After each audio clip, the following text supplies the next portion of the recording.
Bonjour à tous, dans cette vidéo on va corriger ce que j'ai appelé exercice de synthèse dans le poly. Alors j'ai dû oublier d'imprimer une page, donc je vais vous le corriger comme ça sur feuille libre. Voilà, vous recopierez sur votre poly. Alors, donc je vais essayer de respecter la numérotation. C'est jamais gagné avec moi, mais on va essayer. Alors, donc on a 4 points dans un repère orthonormé et on vous demande de déterminer la nature du triangle BCD et de calculer son aire. Alors le plus simple pour ça c'est de calculer les distances, donc je vais réécrire les coordonnées des points. A c'est donc 5 moins 5, 2. B moins 1, 1, 0. C 0, 1, 2. Et D 6, 6 moins 1. Voilà, bon. Alors, on va calculer les longueurs. Donc, BC carré, on va regarder les carrés déjà. Donc BC carré, ça vaut XC moins XB, donc 0 moins moins 1 au carré, plus 1 moins 1 au carré, plus 2 moins 0 au carré, ce qui vous fait donc 1 au carré plus 2 au carré, ça fait 5. Ensuite, oui, je calcule les carrés parce que bon, on peut se douter qu'a priori il va probablement être rectangle. Donc tant qu'à faire, pour appliquer la réciproque de Pythagore, on calcule les carrés. BC carré, donc voilà. CD, allons-y. CD carré, donc ça fait 6 moins 0 au carré, plus 6 moins 1 au carré, plus moins 1 moins 2 au carré. Ce qui vous fait 6 au carré, 36, plus 25, ça doit faire 61, plus 9, ça doit faire 70. Je dis pas de bêtises, non, ça doit être bon. Et enfin, donc BCCD, on va calculer BD au carré. Donc BD au carré, ça fait 6 moins moins 1 au carré, plus 6 moins 1 au carré, plus moins 1 moins 0 au carré. Alors ça fait 7 au carré, c'est-à-dire 49, plus 25, ça doit faire 74, plus 1, 75. Voilà. Donc on voit que BD carré égale à BC carré plus CD carré, d'après la réciproque du théorème de Pythagore.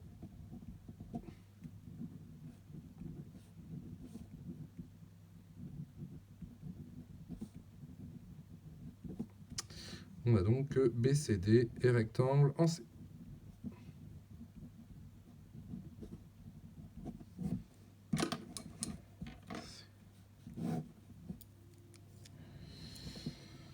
Donc, pardon, j'ai déjà oublié de numéroter les questions. Voilà.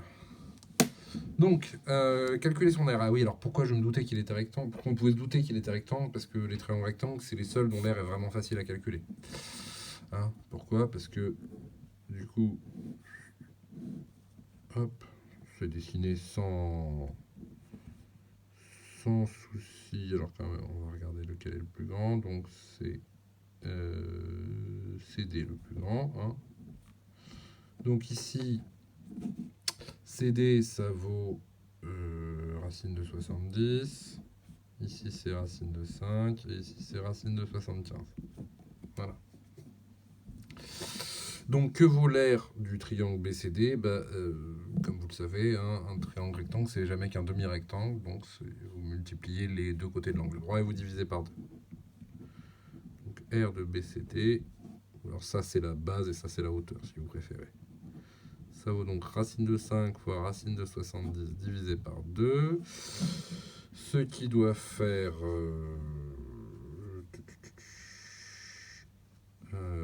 70 c'est 14 fois 5, donc ça doit faire donc racine de 5 fois racine de 5 fois racine de 14 sur 2. Et donc vous obtenez R de BCD égale 5 racine de 14 sur 2.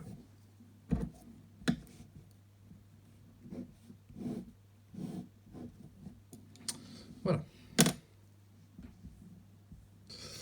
Montrer que le vecteur n-2, 3, 1 est un vecteur normal au plan BCD. Donc, alors, donc n, pardon, si je ne le mets pas à la bonne hauteur, ça ne va pas. N, c'est donc -2, 3, 1. Alors, BC, donc on va regarder BC et CD. Alors, BC, donc on a plus ou moins fait les soustractions avant. Ça fait 1, 0, 2, je crois. Je vais vérifier. BC, 1, 0, 2. Ok, on est d'accord. Et on va regarder CD. Donc CD, ça vaut 6, 5, 2, moins 1, moins 3. Voilà. Alors, il est clair que ces deux vecteurs ne sont pas collinaires, donc ils dirigent le plan BCD.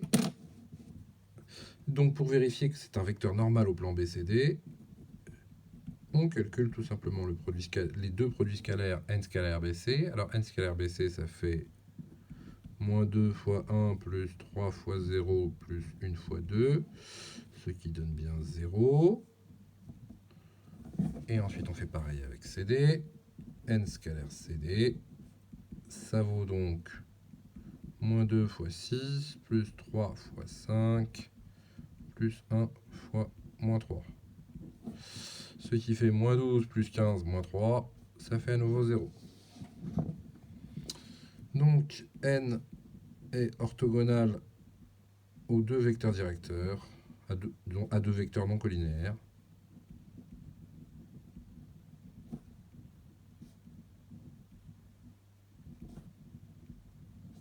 Non collinaires de BCD. Donc n est normal à BCD. Voilà, le fameux théorème de Laporte version vectorielle. Hein. Pour vérifier qu'un vecteur est normal à un plan, on montre qu'il est orthogonal à deux vecteurs non collinaires. Et ça suffit. Hop. Alors, déterminer une équation cartésienne du plan BCD. Donc, puisqu'on a un vecteur normal, ça c'est la question de petit a, décidément. Et donc la question de petit b, déterminer une équation cartésienne du plan BCD. Donc, on a un vecteur normal qui est n-2, 3, 1.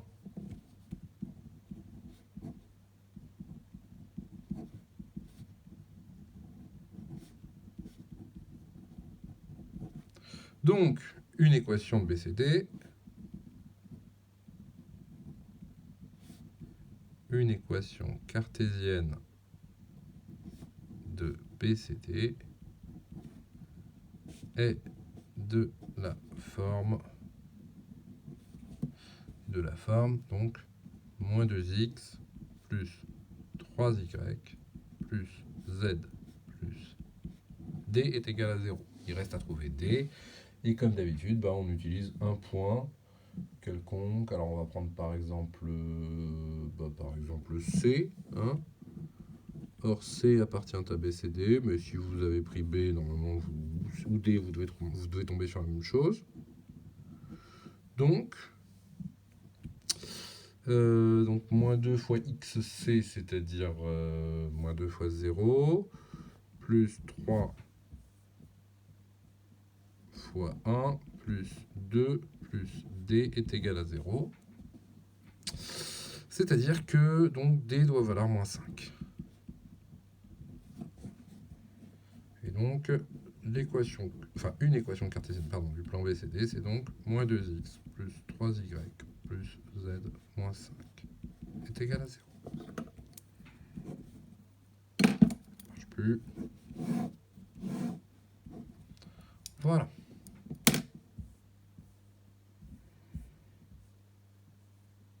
Alors, déterminer une représentation paramétrique de la droite delta orthogonale au plan BCD et passant par le point A. Donc ça, on a déjà vu dans l'histoire de projection orthogonale. Alors, c'est exactement la même chose. Enfin, c'est une projection orthogonale. Donc, si la droite delta est orthogonale à BCD, alors elle est dirigée par n. Hein, puisque si elle est orthogonale, son vecteur directeur est un vecteur normal au plan BCD. Donc, par ailleurs, A appartient à delta. Donc on a tout, on a un vecteur directeur et un point de la droite. Du coup, pour déterminer le système d'équations paramétriques, c'est très facile. Cx égale moins 2t plus l'abscisse de A, c'est-à-dire plus 5. Y égale 3t plus l'ordonnée de A, c'est-à-dire moins 5. Et z égale t plus la cote de A, c'est-à-dire plus 2. Tout ça pour t appartenant à R. Voilà, donc on a c'est pas égal ici, 2 points. On a un système d'équation paramétrique de la droite delta qui est, je vous le rappelle, la droite orthogonale au plan BCD et passant par le point A. Alors, déterminer les coordonnées du point H, intersection de la droite delta et du plan BCD. Eh bien, c'est très facile. Quatrième question, c'est très facile. Donc, il suffit d'injecter. Donc, le point H appartient à BCD et à delta. Donc, ces coordonnées doivent vérifier les deux, l'équation cartésienne du plan et le système d'équations paramétriques de la droite delta. Alors, si on les met ensemble, donc, on peut tout réécrire sous la forme d'un seul système, même si on ne le fait pas souvent, parce que c'est un peu lourd d'écrire les 4 équations.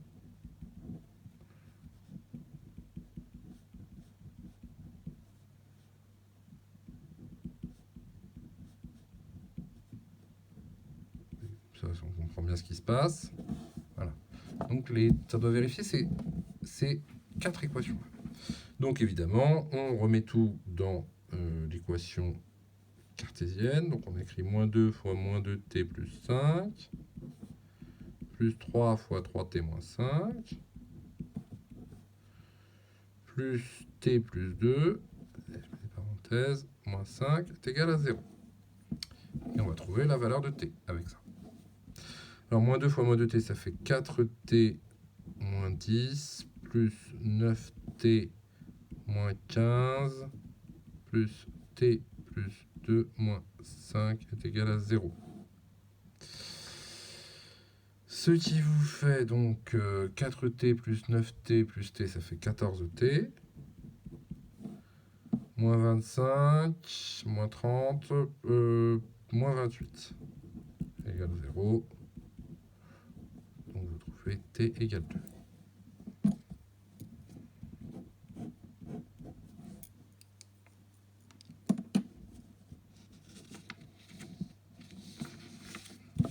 Donc ensuite, vous injectez ça dans le système d'équations paramétriques. Hein. Donc vous obtenez que x, c'est donc moins 2 fois 2 plus 5, ce qui vous fait 1. Y, c'est donc 3 fois 2 moins 5, ça fait à nouveau 1. Et z, c'est 2 plus 2, ce qui fait 4. Donc votre point H, il a pour coordonnées 1, 1, 4.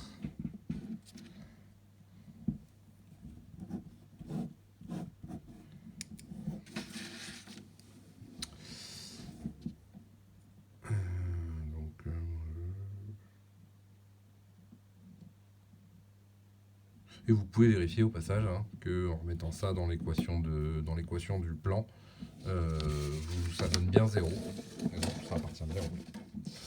Voilà. Alors, déterminer le volume du tétraèdre ABCD. Donc ça, j'avais pris ça dans un sujet de bac, je crois. Alors, il me semble qu'il rajoutait que donc, le volume d'un tétraèdre, c'est 1/3 fois base fois hauteur. Alors, qu'est-ce que c'est que la base et la hauteur? Et bien, si on représente le tétraèdre BCD sans intention de précision, hein, ça n'a aucune importance. Donc voilà, par exemple BCD, A. Et c'est quoi la base et la hauteur? Il y a plusieurs bases possibles, plusieurs hauteurs correspondantes. Mais par exemple, ici, on a vu que on connaît. Tac. Voilà. On a vu quelle était la hauteur, c'est-à-dire la droite passant par un sommet orthogonal au plan composé par les trois autres. Donc ici, si on prend la base BCD, la hauteur c'est AH. Voilà. Et l'aire de la base, c'est quoi? C'est l'aire du triangle BCD. Donc ça, on l'a calculé aussi. Donc le volume ici, c'est 1/3. Enfin, pardon, il nous manque juste un truc à calculer. Il faut qu'on calcule AH. Autrement dit, c'est ce qu'on avait appelé la distance entre le point A et le plan BCD.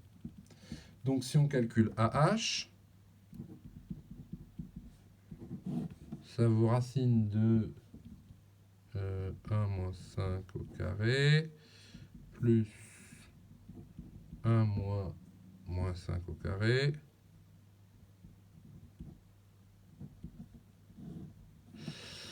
plus donc 2 moins 4 au carré. Ce qui fait donc racine de 4 au carré, plus 6 au carré, plus 2 au carré. Ça doit faire...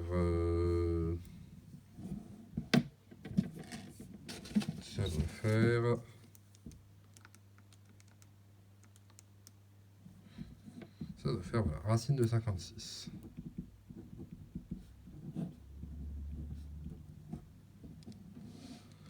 Alors, ce qui fait 2 racines de 14. Voilà.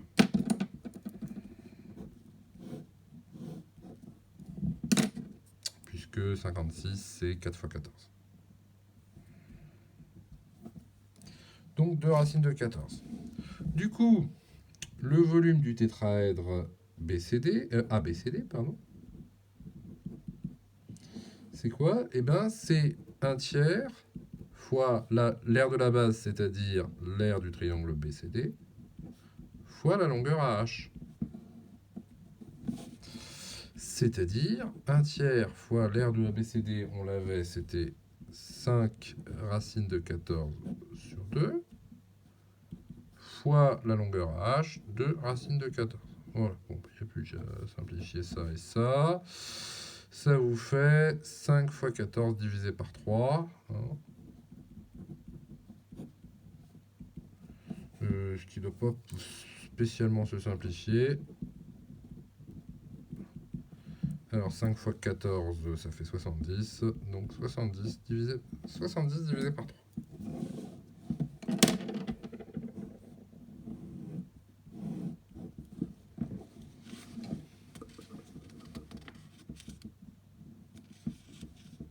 Voilà, donc vous voyez une application de la projection orthogonale hein, pour calculer des volumes. On regarde le projeté orthogonal d'un point sur le plan formé par les trois autres. Et après, il n'y a plus qu'à calculer l'aire du triangle par une méthode quelconque. Et puis ensuite, voilà, on peut calculer le volume. Donc c'est assez commode.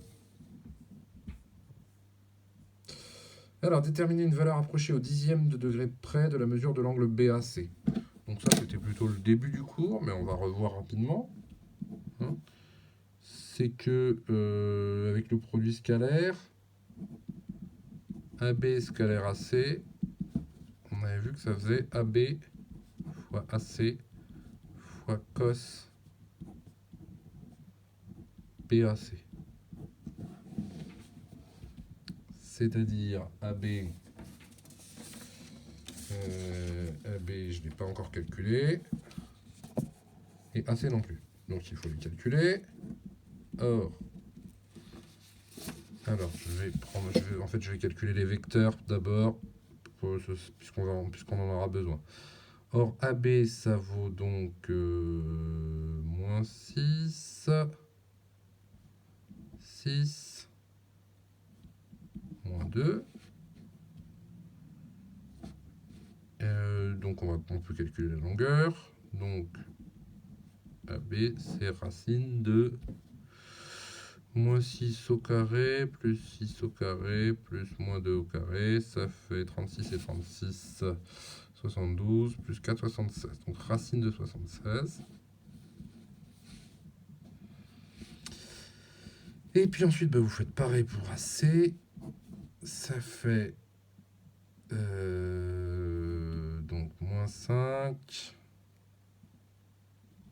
6, 0. Et donc, AC, c'est racine de moins 5 au carré plus 6 au carré plus 0 au carré. Ce qui fait 25 et 36, racine de 61.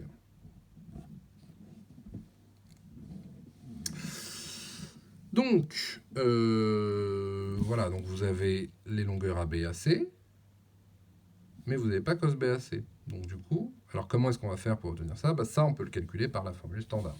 Voilà. C'est-à-dire que AB scalaire AC, c'est du coup moins 6, 6, 2, moins 2, pardon, scalaire moins 5, 6, 0. Ce qui vous fait donc moins 6 fois moins 5, c'est-à-dire 30, plus 6 fois 6, 36, plus moins 2 fois 0, 0. Donc 66. Voilà, donc vous avez, du coup, vous pouvez tirer de tout ça que 66 égale donc la longueur AB, c'est-à-dire racine de 76, fois la longueur AC, racine de 61, fois cos BAC. Et donc à partir de là, cos BAC, ça vaut 66 divisé par racine de 76 fois racine de 61.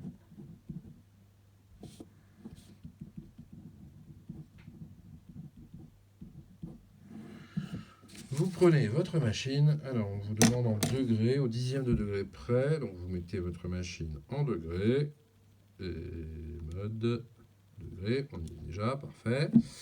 Et donc voilà, on fait cos moins 1 de donc 66 divisé par, alors on va mettre des parenthèses parce que j'ai pas la notation intelligente moi, racine de 76 fois racine de 61. Hop, on ferme et on va fermer ça encore et ça devrait aller. Et on trouve donc 14,2 degrés au degré près.